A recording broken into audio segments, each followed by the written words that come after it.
Hello everyone, welcome to SSC scholars.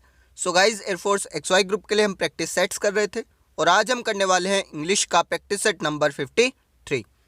सो कोशिश कीजिएगा ज़्यादा से ज़्यादा क्वेश्चंस अटैम्प्ट करने की एंड कमेंट बॉक्स में मुझे ज़रूर बताइएगा कि आपका स्कोर कितना रहा। अगर आपको ये सेशन थोड़ा भी हेल्पफुल लगता है तो लाइक के साथ साथ एक शेयर ज़रूर कर दीजिएगा। स्टार्ट करते हैं। डायरेक्शन 1 to 3 है, choose the most appropriate response for each question. Number 1 is haughty is a synonym of. Haughty का सिनोनिम बताना है। सो इसका मतलब है घमंडी, और घमंडी को इंग्लिश में बोलते हैं एरोगेंट या फिर कंसाइटेड। यानी ऑप्शन नंबर डी आपका करेक्ट हो जाएगा। हॉटी का सिनोनिम कंसाइटेड, क्योंकि दोनों का ही मतलब है घमंडी। The number 2 is the word backend means. Backend का मतलब है इशारे से बुलाना, और इशारे को इंग्लिश में बोलते हैं गेस्चर। यानी ऑप्शन नंबर डी आपका करेक्ट हो जाएगा। Beckoned means gesture. The number 3 is the word opposite in meaning to prohibit is. Prohibit का अपोजिट बताना है। सो सबसे पहले आपको इसका मतलब पता होना चाहिए। प्रोहिबिट का मतलब है रोकना या फिर मना करना। किसी काम को करने से आपको रोका जा रहा है, मना किया जा रहा है, यानी आपको प्रोहिबिट किया जा रहा है। अब इसका अपोजिट क्या होगा कि आपसे बोल दिया जाए हाँ ये काम कर लो, यानी आपको इजाजत दे दी जाए।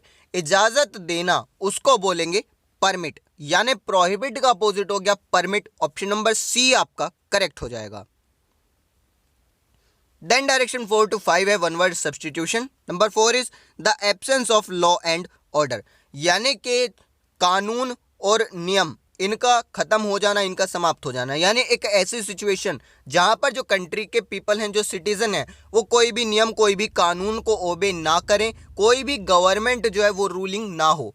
क्लियर? यानी कोई भी पार्टी जो है वो रूल ना कर रही हो, कोई भी गवर्नमेंट कंट्री के अंदर ना हो, उसको बोलते हैं हम एक ऐसी कंडीशन जहां पर अराजकता हो। क्लियर? हिंदी में बोलेंगे अराजकता, और इंग्लिश में इस सिचुएशन को बोलते हैं एनार्ची। यानी ऑप्शन नंबर डी आपका करेक्ट हो जाएगा। The absence of law and order means anarchy. Number 5 is a war of religions. तो रिलीजन का मतलब है धर्म। अब धर्म से संबंधित कोई भी युद्ध होगा तो उसको क्या बोला जाएगा? धर्म के समर्थन में कोई युद्ध हो सकता है, या किसी धर्म के खिलाफ कोई युद्ध छिड़ा हुआ है तो उसको बोलेंगे क्रूसेड, यानी धर्म युद्ध। ऑप्शन नंबर डी आपका करेक्ट हो जाएगा। The number 6 is choose the correctly spelled word. Spelling test से क्वेश्चन है, करेक्टली स्पेल्ड वर्ड आपको फाइंड आउट करना है। सो ये क्वेश्चन आपके लिए रहता है, आप मुझे इसका आंसर बताने वाले हैं कमेंट बॉक्स में। सेम आपका क्वेश्चन नंबर 7, यहां पर भी correctly spelled word find out करना है। सो वीडियो को पॉज कीजिए, क्वेश्चन नंबर 6 एंड 7 का आंसर कमेंट बॉक्स में लिख दीजिए। वीडियो के एंड में मैं आपको इनके आंसर्स बता दूंगा, जहां से आप चेक भी कर सकते हैं। The number 8 is the indirect speech of. Indirect speech बनानी है। सेंटेंस आपका है she said to me what can I do for you dear. So यहां पर एक इंटेरोगेटिव सेंटेंस आपको दिया गया है, और दूसरी चीज आप देख पा रहे हैं, जो आपका इंटेरोगेटिव सेंटेंस है ये WH फैमिली के वर्ड से स्टार्ट हुआ है।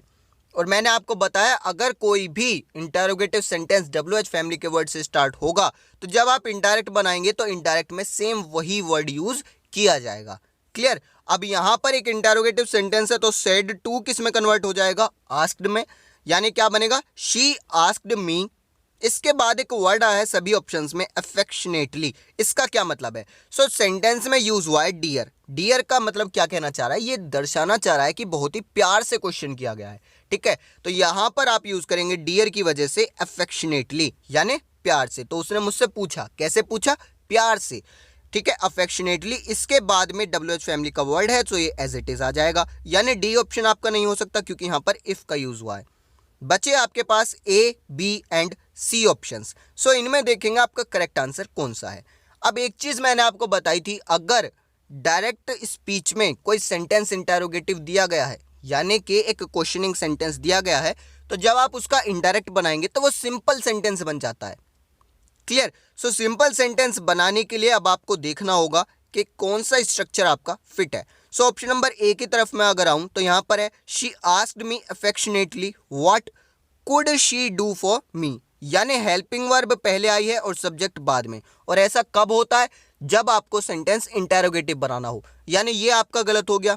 इसके बाद में ऑप्शन नंबर बी की तरफ आइए, she asked me affectionately what she could do for me. So यहां पर क्या है? पहले सब्जेक्ट आया है, फिर आपकी हेल्पिंग वर्ब आई है। सो ये सेंटेंस बिल्कुल करेक्ट है। जनरली जो एक सेंटेंस होता है सिंपल सेंटेंस, उसका स्ट्रक्चर ये होता है subject plus verb plus object. Clear? So ये आपका आंसर हो जाएगा option number B. Option number A गलत क्यों है? क्योंकि यहाँ पर हेल्पिंग वर्ब पहले आई है सब्जेक्ट से, और ऐसा सिर्फ और सिर्फ इंटरोगेटिव सेंटेंसेस में किया जाता है। वही रीजन है सेम आपका क्वेश्चन नंबर वो ऑप्शन नंबर सी में, यहाँ पर भी इन्होंने कैन का यूज कर दिया, यानी हेल्पिंग वर्ब का यूज कर दिया सब्जेक्ट से पहले। Clear? Then number 9 is what does the phrase in the soup mean. एक फ्रेज आपको दिया गया है इन द सूप, इसका मतलब बताना है। सो इसका मतलब है to be in trouble. Option number B आपका करेक्ट होगा, यानी किसी मुसीबत में होना। सूप का मतलब आप समझिए, सूप कैसा होता है, थोड़ा सा गाढ़ा होता है, ठीक है, और गाढ़े के लिए आप इतना गाढ़ा होता है, मान लीजिए जैसे दलदल हो, और दलदल में अगर कोई इंसान फंस गया यानी वो मुसीबत में फंस गया, तो वहीं से आप याद रख सकते हैं इन द सूप का मतलब क्या है, टू बी इन ट्रबल, यानी मुसीबत में होना। देन डायरेक्शन 10 to 13 है sentence improvement. Number 10 is I did not saw my cousin in Roorkee. So आपको इंप्रूव करना है डिड नॉट सॉ। अब एक चीज याद रखिए, डिड के साथ में हमेशा वर्ब की फर्स्ट फॉर्म का यूज किया जाता है, यानी आपका डिड के साथ में क्या आएगा, सी आएगा, सॉ नहीं आएगा, यानी ऑप्शन नंबर बी आपका करेक्ट हो जाएगा। I did not see my cousin in Roorkee. Clear? Did के साथ में हमेशा वर्ब की फर्स्ट फॉर्म। इसके बाद नंबर 11 है his speech was broadcasted over the radio last Monday. So यहां पर इंप्रूव करना है वॉज ब्रॉडकास्टेड को। अब एक चीज आप देख पा रहे हैं, जो आपका सेंटेंस है ये सिंपल पास्ट का है। सो सिंपल पास्ट में क्या होता है, वर्ब की सेकंड फॉर्म का यूज कर लिया जाता है। सो ब्रॉडकास्टेड इसीलिए आया होगा। बट एक चीज याद रखिए, ब्रॉडकास्ट आपका एक ऐसा वर्ड है जिसकी first form, second form, third form तीनों सेम होती हैं, यानी first form broadcast, second form भी ब्रॉडकास्ट और थर्ड फॉर्म भी ब्रॉडकास्ट। सो ब्रॉडकास्टेड नहीं होगा, इसकी जगह क्या आएगा, ब्रॉडकास्ट आएगा simply. So option number A आपका करेक्ट हो जाएगा। His speech was broadcast over the radio last Monday. So काफी सारे ऐसे वर्ड्स हैं जिनके जो है वर्ब फॉर्म फर्स्ट फॉर्म हो, सेकंड फॉर्म हो या थर्ड फॉर्म हो, तीनों सेम रहती हैं। जैसे ब्रॉडकास्ट हो गया, टेलीकास्ट हो गया, फोरकास्ट हो गया, तीनों फॉर्म बराबर। इसके बाद नंबर 12 है my uncle presented me the more expensive watch. Improve करना है मोर को। तो एक चीज याद रखिए, मोर से पहले आपका यूज हुआ है आर्टिकल द। कंपैरेटिव डिग्री के साथ में जनरली हम द का यूज नहीं करते, बल्कि द का यूज किसके साथ होता है, सुपरलेटिव डिग्री के साथ। तो यानी यहां पर मोर की जगह एक सुपरलेटिव डिग्री का वर्ड आना चाहिए, यानी कि मोस्ट आना चाहिए। ऑप्शन नंबर सी आपका करेक्ट हो जाएगा। My uncle presented me the most expensive watch. Then number 13 is either Vijay or Vimal are going to be selected for the match. तो यहाँ पर आपके दो सब्जेक्ट हैं, विजय और विमल, आइदर और से जुड़े हुए हैं। सो मैंने आपको कॉन्सेप्ट बता रखा है, अगर आइदर और से दो सब्जेक्ट जुड़े हों तो आपकी जो हेल्पिंग वर्ब आएगी या वर्ब आएगी वो अकॉर्डिंग टू सेकंड सब्जेक्ट आएगी। बट यहाँ पर क्या है, दोनों ही आपके जो सब्जेक्ट्स हैं वो सिंगुलर हैं, तो यानी आपकी हेल्पिंग वर्ब भी कैसी आनी चाहिए, सिंगुलर आनी चाहिए। सो आर की जगह आप यूज करेंगे इज का। ऑप्शन नंबर बी आपका करेक्ट हो जाएगा। Either Vijay or Vimal is going to be selected for the match. Then direction 14 to 15 है fillers. Number 14 is Rituparna dash her lawn till now. अब अगर आप ऑप्शंस की तरफ आए तो ऑप्शन नंबर ए में है डिड नॉट पे, यानी past tense. Option number B है हैज नॉट पेड, यानी present perfect. Option number C है विल नॉट पे, यानी future. And option number D है प्रेजेंट कंटिन्यूअस, क्योंकि इज नॉट पेइंग आया है। अब एक चीज याद रखिए, अगर आपका टिल नाउ आ जाता है किसी सेंटेंस में तो वहां पर आपकी वर्ब प्रेजेंट परफेक्ट टेंस में होगी। ये कंफर्म है, ये फिक्स्ड है। यानी टिल नाउ आपको अगर किसी सेंटेंस में दिखता है तो वो सेंटेंस आपका प्रेजेंट परफेक्ट का होगा। सो आपको ये सेंटेंस भी प्रेजेंट परफेक्ट का बनाना है, और वो कैसे बनेगा, ऑप्शन नंबर बी को चूज करके, यानी Rituparna has not paid her loan till now. Option number B आपका करेक्ट हो जाएगा। The number 15 is the hawkers are selling their dash in the streets. Hawker का मतलब क्या है, फेरी वाले, जो फेरी लगाते हैं, सामान वगैरह अपने जो बेचते हैं अपने रिक्शा में या ठेली वगैरह में फेरी लगाते हैं सुबह शाम, उनको बोलते हैं हॉकर्स। तो फेरी लगाने वाले बेच रहे हैं अपने डैश, कहाँ पर, स्ट्रीट्स में। तो क्या बेचेंगे, देखिए फेरी लगाने वाले अपने प्रोडक्ट्स बेचेंगे, जो उनके पास सामान है, जो उनकी उत्पाद वस्तुएं हैं उन्हें बेचेंगे। अब उत्पाद वस्तुओं को इंग्लिश में बोलते हैं वेयर्स, यानी ऑप्शन नंबर बी आपका यहाँ पर करेक्ट हो जाएगा। The hawkers are selling their wares in the streets. Wire का मतलब क्या है, तार, तो अपने तार नहीं बेच सकते। इसके बाद वार्न का मतलब क्या है, वार्न का मतलब है वार्निंग देना किसी को, ठीक है। और वियर का मतलब क्या है, अपने कपड़े, सो ये भी नहीं हो सकता। देन डायरेक्शन 16 to 17 है active passive transformation. Number 16 is did everybody miss the first बस। सो ये एक इंटेरोगेटिव सेंटेंस है, और क्योंकि आप एक्टिव पैसिव बना रहे हैं, सो यहाँ पर आपका जो इंटेरोगेटिव सेंटेंस है वो इंटेरोगेटिव ही रहने वाला है। यानी ऑप्शन नंबर ए गलत हो गया, क्योंकि इन्होंने सिंपल सेंटेंस बना दिया। ऑप्शन नंबर सी गलत हो गया। बचे आपके पास option number B and D, यानी या तो बी सही होगा या डी सही होगा। दोनों में अंतर क्या है, तो अंतर आप देख पा रहे हैं, यहाँ पर वॉज आया है यानी पास्ट टेंस का क्वेश्चन बनाया है, और यहाँ पर आया है हैड बीन यानी प्रेजेंट पास्ट परफेक्ट। सो अब आपको देखना होगा आपका जो एक्टिव में सेंटेंस दिया गया है उसमें कौन सी टेंस है। सो यहाँ पर डिड का यूज हुआ है, यानी कि आपका जो सेंटेंस है ये है पास्ट टेंस का, सिंपल पास्ट। सो जब आप पैसिव बनाएंगे वो भी सिंपल पास्ट का बनेगा, यानी आपका ऑप्शन नंबर बी करेक्ट हो जाएगा। Was the first bus missed by everybody question mark. Clear. The number 17 is everyone must read this book. Passive बनाना है तो सबसे पहले ऑब्जेक्ट का सब्जेक्ट बना दीजिए। ऑब्जेक्ट क्या है, दिस बुक, सब्जेक्ट बन गया। इसके बाद में आपकी जो वर्ब यूज हुई है वो है मस्ट।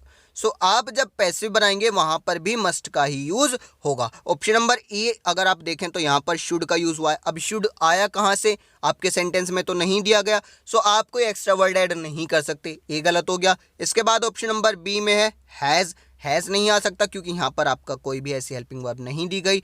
ऑप्शन नंबर सी में इज टू भी आया है, ये भी नहीं हो सकता।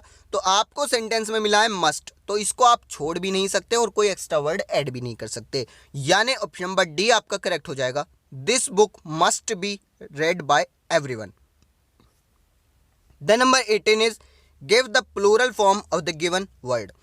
एक वर्ड आपको दिया गया है उसका प्लूरल बनाना है। वर्ड है आपका ऑक्स, ऑक्स का मतलब है बैल। अब इसका प्लूरल क्या होगा, ऑक्सन। ऑप्शन नंबर बी आपका यहाँ पर करेक्ट हो जाएगा, यानी एक बैल है तो ऑक्स और एक से ज्यादा है तो ऑक्सन।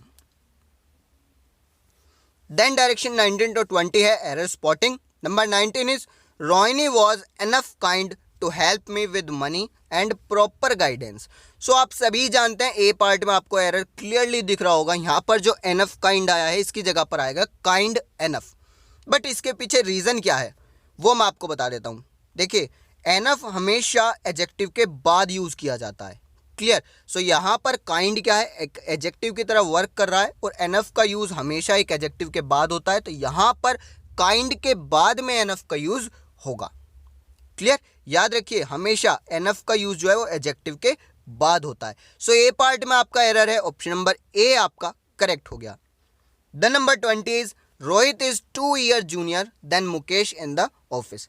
काफी इजी है, जूनियर के साथ में मैंने आपको बताया हमेशा क्या आएगा, टू आएगा। सो देन की जगह क्या करना है, हमें यहाँ पर टू को रिप्लेस कर देना है। सो बी पार्ट में एरर है, ऑप्शन नंबर बी आपका करेक्ट हो गया। काफी सारे ऐसे वर्ड्स हैं, जूनियर, सुपीरियर, इंफीरियर, प्रेफर, इस तरीके के जो वर्ड्स हैं इनके साथ में हमेशा प्रपोजिशन टू का यूज किया जाता है, देन वगैरह कुछ भी इनके साथ में नहीं आता।